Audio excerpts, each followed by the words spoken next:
on va commencer un petit peu. Merci à tous d'être là.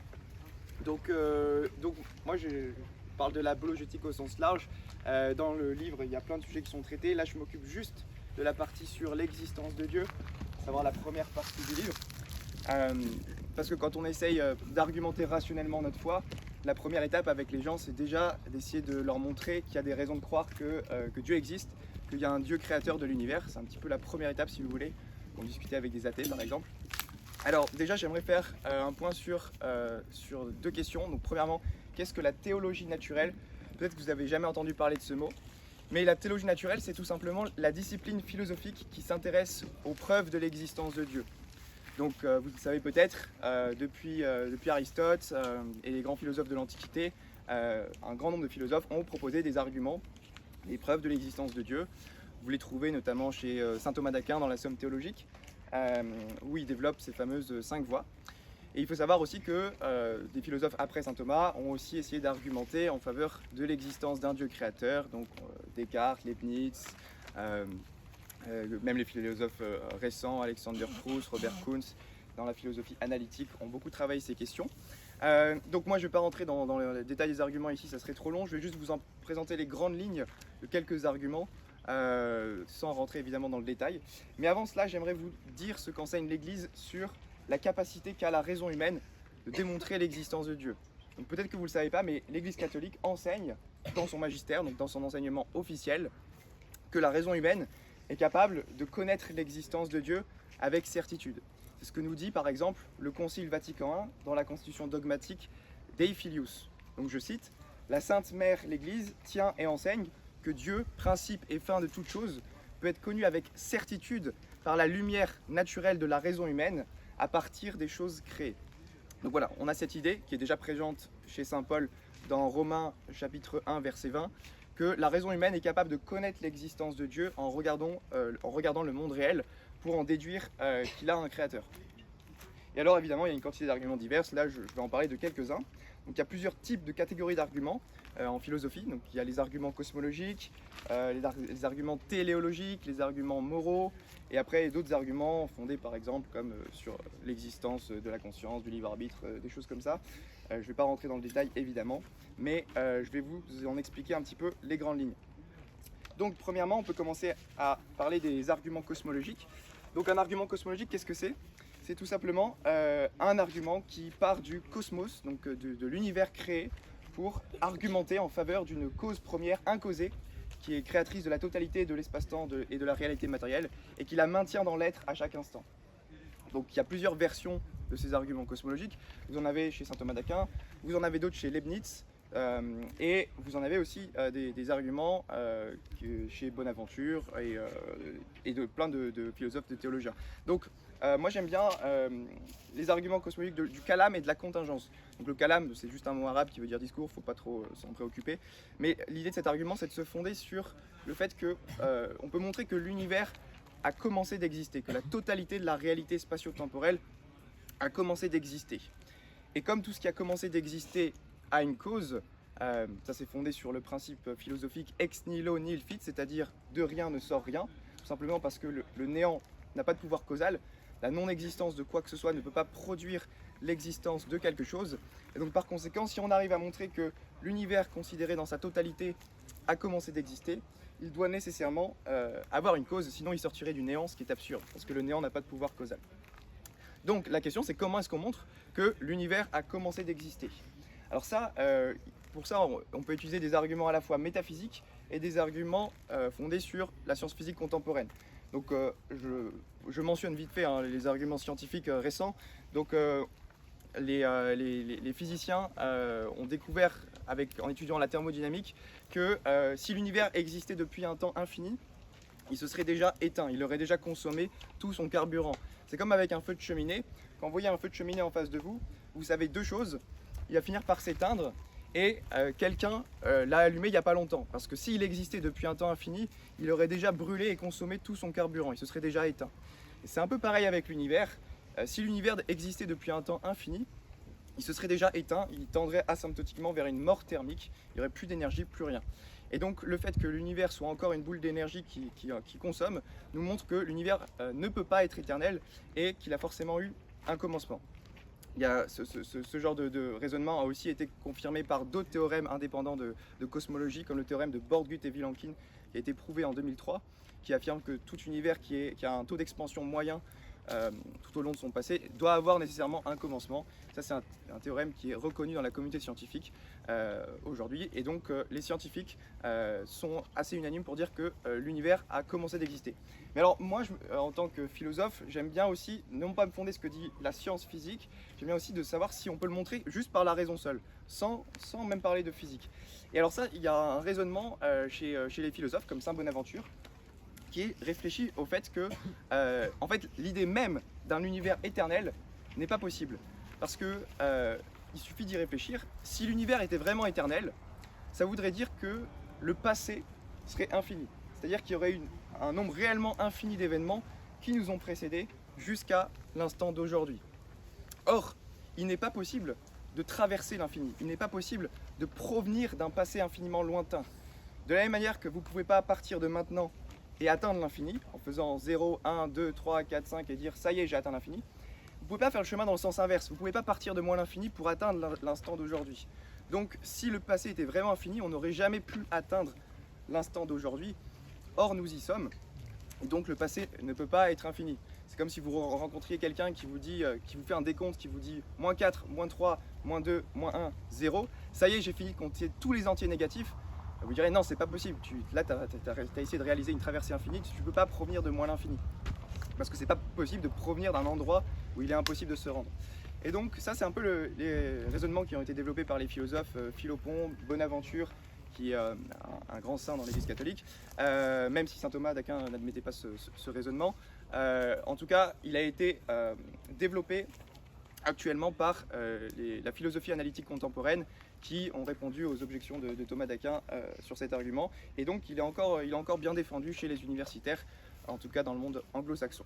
Mais alors on peut dire que même si cet argument était faux, et que même si l'univers était éternel, ce que pensait Aristote par exemple, ou saint Thomas pensait que l'univers en tant que tel pouvait être éternel, il n'en demeure pas moins qu'il resterait contingent, c'est-à-dire qu'il n'aurait pas en lui-même la raison de son existence. Quelque chose est contingent si cette chose existe, mais qu'elle n'aurait pu ne pas exister.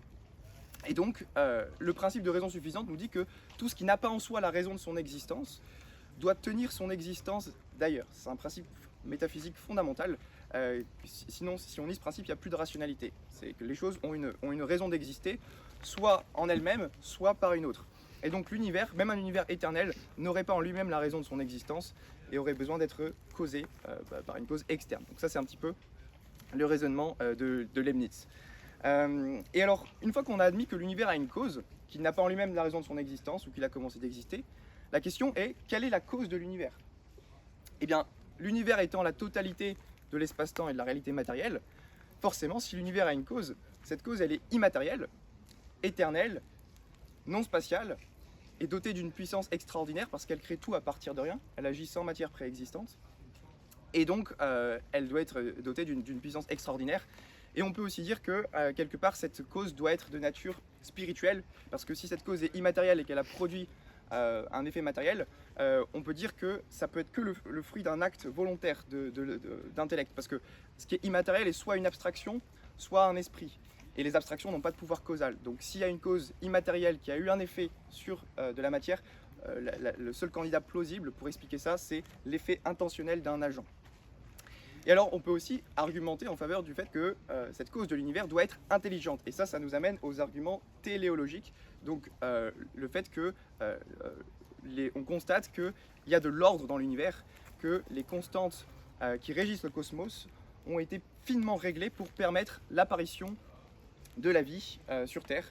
Et ça, c'est des résultats qui ont été établis par l'astrophysique contemporaine au XXe siècle. Les physiciens aujourd'hui admettent tous que si vous modifiez, vous prenez 15 à 20 constantes fondamentales qui régissent le cosmos, comme la constante de Planck, la constante de gravitation, la vitesse d'expansion de l'univers, si vous modifiez ne serait-ce que l'une de ces constantes de manière infinitésimale, l'univers ne peut pas accueillir la vie. Il s'écroulerait sur lui-même ou il exploserait comme une boule de feu, mais il ne pourrait pas accueillir la vie sur Terre.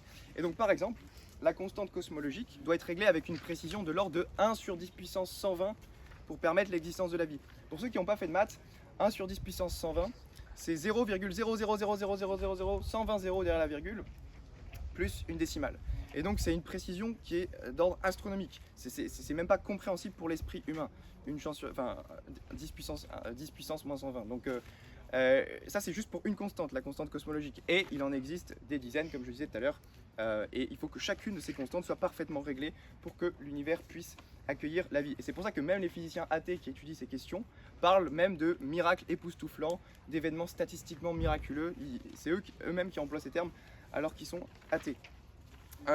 Et donc, pour vous donner une analogie, si vous voulez tirer sur une flèche, sur une cible de 1 cm² située à l'autre bout de l'univers, avec un arc par exemple, et ben la probabilité de l'atteindre, c'est une chance sur 10 puissance 60. Et une chance sur 10 puissance 60, c'est absolument rien comparé à une chance sur 10 puissance 120. Donc si vous pensez que ça ne peut pas être le fruit du hasard d'atteindre une cible de 1 cm² située à l'autre bout de l'univers, a fortiori la probabilité que l'univers soit finement réglé pour accueillir la vie est encore plus faible. Donc on a aussi des raisons de penser que cette cause de l'univers est intelligente.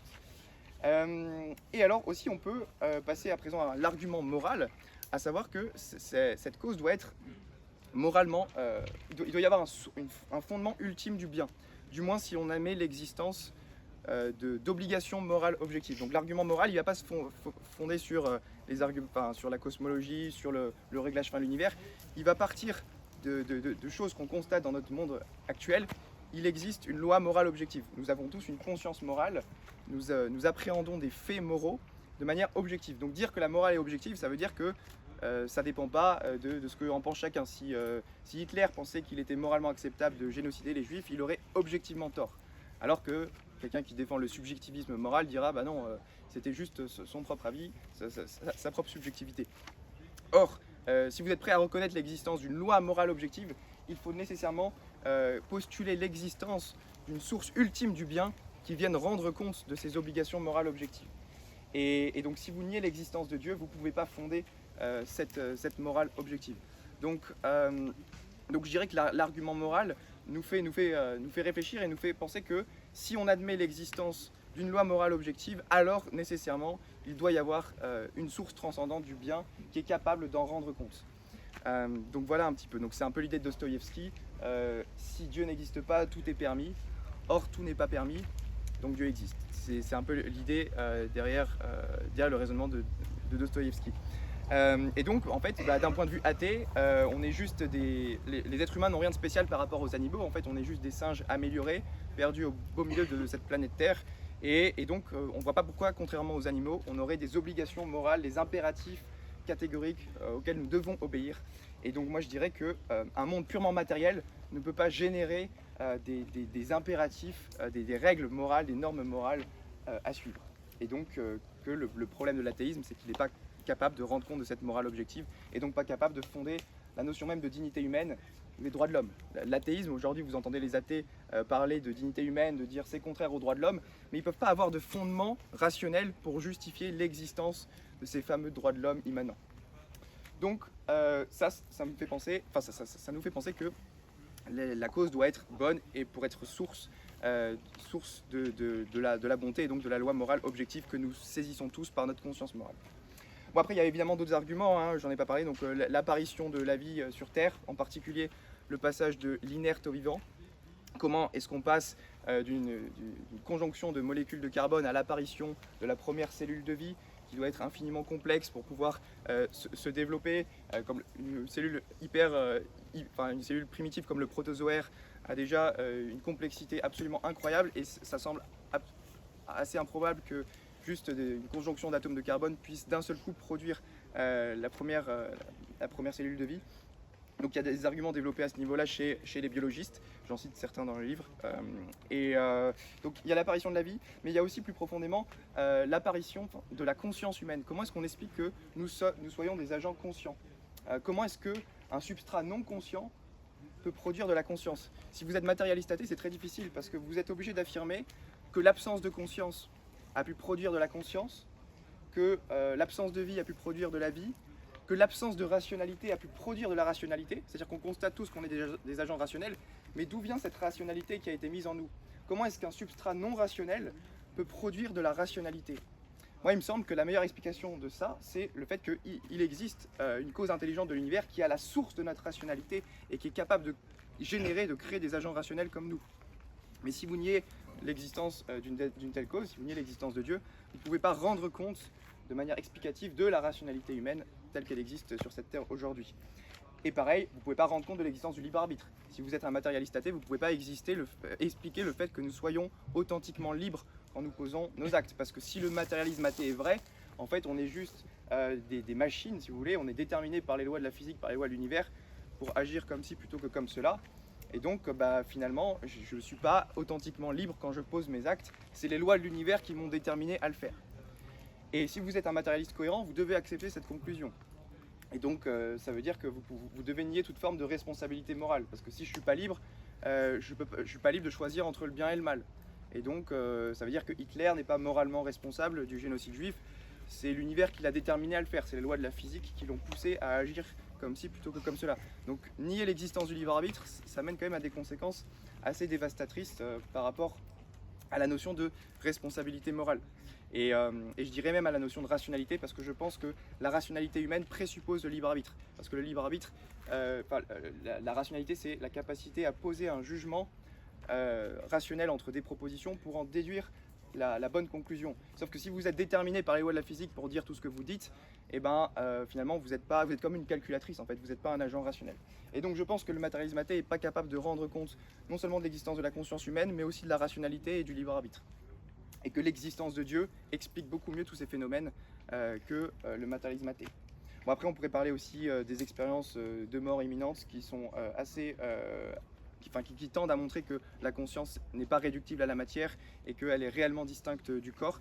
Il y a pas mal de cas très très sérieux qui ont été étudiés scientifiquement pour montrer justement que l'esprit humain n'est pas réductible à la matière. Donc ça c'est assez intéressant si vous voulez investiguer la chose. Il y a quelques cas que je cite dans mon livre qui ont été bien attestés médicalement. Et enfin j'aimerais terminer par un argument que j'affectionne particulièrement, qui est l'argument des miracles. Donc en fait, un miracle, je le définis comme un fait que la science ne pourra jamais expliquer ni reproduire pour des raisons qu'elle peut préciser. Donc autrement dit, c'est un fait dont on sait à l'avance qu'il ne pourra jamais être explicable par les lois de la physique seule. Et donc il suffit de montrer qu'il y a eu un seul miracle authentifié pour réfuter le matérialisme athée. Il en suffit d'un seul. Et je pense qu'à travers l'histoire, on a une quantité incroyable de miracles hyper bien attestés qui suffisent à réfuter l'athéisme. Et donc je pourrais en citer deux par exemple. Le cas de Pierre de Ruder à Lourdes. Donc Pierre de Ruder, c'est quelqu'un qui a eu son tibia broyé par un arbre. Il y a un arbre qui lui est tombé dessus et sa jambe s'est cassée en deux. Et on pouvait la plier à 180 degrés dans un sens comme dans l'autre. Donc vraiment ses os ils étaient séparés de 3 cm, sa jambe était complètement brisée. Et ce qui s'est passé, c'est que en demandant l'intercession de Notre-Dame de Lourdes, sa jambe s'est subitement ressoudée, les os se sont recollés spontanément et on a pu vérifier derrière avec des radios, tout était parfaitement recollé, il n'y avait aucun problème. Et ça c'est quelque chose qui est en principe inexplicable par les lois de la physique. Vous ne pouvez pas dire, si ça se trouve la science dans 200 ans expliquera comment des os séparés de 3 cm peuvent se recoller subitement, spontanément. Non, c'est un événement qui est en principe inexplicable par les lois de la physique seule, et donc la rationalité nous pousse à postuler l'existence d'une cause surnaturelle qui est capable de rendre compte de l'événement en question. Donc ça c'est le cas de Pierre de Ruder. Et un dernier cas que moi je trouve assez impressionnant, c'est le cas de Bruce Van Natta que j'ai moi-même interviewé pour certains de mes articles. Et Bruce Van Natta, lui, il était mécanicien, il travaillait sous un camion et il y a une barre, le camion lui est tombé dessus, il y a une barre en métal qui lui a transpercé son abdomen et qui l'a complètement déchiqueté. Donc son intestin a été complètement déchiré. Il a été emmené à l'hôpital et les médecins ont dû lui retirer la quasi-totalité de son intestin grêle. Donc l'intestin grêle, pour ceux qui ne savent pas, ça fait environ 6 mètres. Et les médecins ont dû lui retirer 5 mètres sur 6. Donc à la fin, il n'avait que 1 mètre d'intestin grêle. Et il allait mourir, il avait perdu 27 kilos en 3 mois, tous les médecins disaient qu'il allait mourir. Et il y a un ami américain, Bruce Carlson, qui a pris l'avion pour aller prier pour son ami. Et il est arrivé dans la chambre d'hôpital et il a dit au nom de Jésus que cet intestin se mette à repousser. Et c'est exactement ce qui s'est passé, l'intestin s'est mis à repousser spontanément. Il a reçu une décharge électrique lui passant par la tête, descendant dans son ventre, et l'intestin s'est mis à grandir. Et derrière, on a pu vérifier avec les médecins, en faisant des radios, que l'intestin avait triplé de taille. il était passé de 95 cm à environ 3 mètres. Et ça, c'est encore une fois un événement qui est en principe inexplicable par les lois de la physique. Et donc, la rationalité nous pose à postuler l'existence d'une cause qui est capable de rendre compte de cet événement surnaturel et donc de l'existence de Dieu. Je dirais en l'occurrence là même du Dieu chrétien parce que le miracle a été fait au nom de Jésus. Donc je dirais que voilà, les miracles, si vous prenez le temps de les investiguer de manière rigoureuse, pas tous, évidemment il y a des miracles qui sont faux ou disons qui ne sont pas bien attestés, donc qui ne seront pas susceptibles de convaincre des athées. Mais il y a certains miracles qui sont très très bien médicalement attestés et qui sont à mon avis très très solides pour réfuter l'athéisme. Donc j'en cite quelques-uns dans le livre et voilà. C'était un petit résumé de quelques arguments. Est-ce que certains ont des questions sur n'importe quel de ces arguments ou des choses comme ça, des remarques, des objections? Ouais. Pourquoi en principe on ne peut pas réfuter? Parce qu'en principe, on sait à l'avance que certaines choses sont radicalement inexplicables par les lois de la physique. Par exemple, le fait qu'un intestin se mette à tripler de taille instantanément suite à une prière, c'est en principe inexplicable par les lois de la physique. De même, le fait qu'un os soit séparé de 3 cm, qu'on puisse plier une jambe à 180 degrés et que ça se recolle d'un seul coup, il ne faut pas dire, ça se trouve, la science dans 200 ans expliquera comment les os complètement pétés peuvent se recoller d'un seul coup lors d'une prière, tu vois. On sait à l'avance qu'il y a des choses qui sont en principe inexplicables par la science.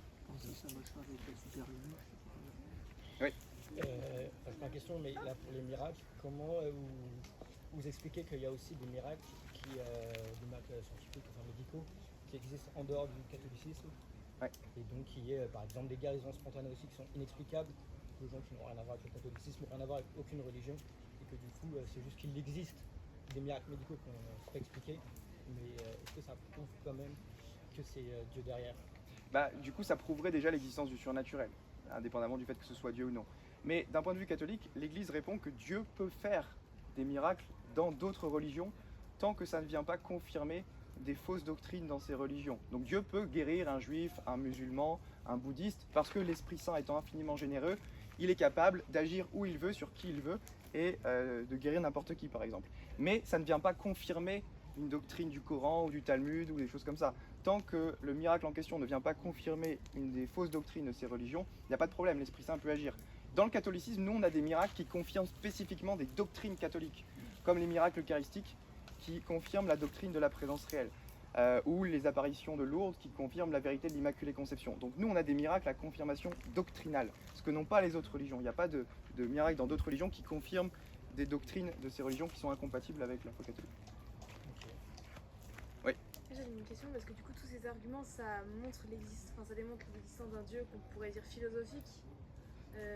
Parce que est-ce qu'on peut vraiment prouver que c'est le Dieu des catholiques et pas par exemple Allah ou est-ce qu'il y a le moyen de dire que c'est celui-là qui nous a sauvés? Alors, c'est une bonne question. Donc les arguments cosmologiques, téléologiques, arguments moraux, ils sont tous compatibles avec le monothéisme. Donc un musulman pourrait être d'accord, un juif pourrait être d'accord, tout ça, il n'y a pas de problème. Ça montre juste l'existence d'un Dieu créateur.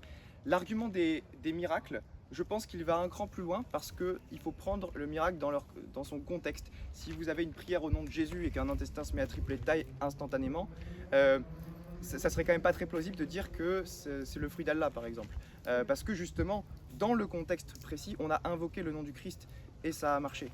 Donc je dirais que hormis les arguments des miracles, les arguments que j'ai donnés, ils ne montrent pas le Dieu chrétien en particulier. Ça, il faut d'autres arguments indépendants, des arguments historiques pour montrer la fiabilité des évangiles, tout ça, et qu'on a de bonnes raisons de croire que c'est le Dieu chrétien.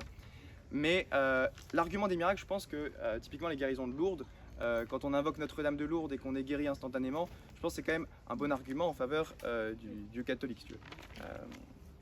Et ouais. Le fait que donc c'est sur la contingence que je tire parce que si le monde pouvait s'auto-créer ou une sorte de panthéisme, ce serait aussi un argument qui pourrait prendre ces deux voies. Soit la matière est contingente et a besoin d'un esprit pour la créer, soit la matière se crée elle-même dans une sorte de monde panthéiste. Alors je pense pas qu'on puisse se créer soi-même, parce que je pense que la notion de cause de soi est absurde. On ne peut pas se causer soi-même, parce que pour se causer soi-même, il faudrait se précéder soi-même dans l'existence. Une nature du coup divine. Le panthéisme, c'est ça, c'est le fait de mettre Dieu dans dans Le- toute chose. oui, le panthéisme, existante. Le panthéisme, c'est de dire que Dieu est confus avec le monde, qu'il est identique au monde. Et donc les panthéistes comme Spinoza vont dire que l'univers est nécessaire. C'est-à-dire qu'il n'est pas contingent, il n'aurait pas pu ne pas exister. Et ça semble quand même difficile à soutenir que l'univers est nécessaire parce qu'il est constitué de choses contingentes. Tout ce qui constitue l'univers, l'espace-temps, c'est des choses contingentes. Cette chaise, elle est contingente, le livre contingent, cette somme d'objets forme un contenu qui est contingent. Une somme de choses contingentes ne peut pas former quelque chose de nécessaire. Un paquet de choses contingentes, ça forme nécessairement quelque chose de contingent. Et donc c'est ça que je répondrais au spinozisme qui défend la nécessité de l'univers. Je dirais non, premièrement, l'univers a commencé d'exister, je pense qu'on peut le montrer, et si quelque chose a commencé d'exister, il n'est pas contingent. Enfin, il n'est pas nécessaire, pardon. Et même si l'univers n'avait pas commencé d'exister, ce que pense Aristote, il serait quand même contingent parce qu'il est constitué à partir de choses qui sont purement contingentes. Oui.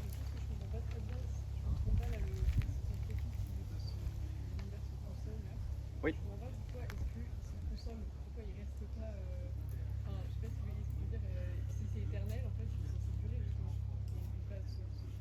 Vous pouvez parler un peu plus fort, je n'entends pas bien.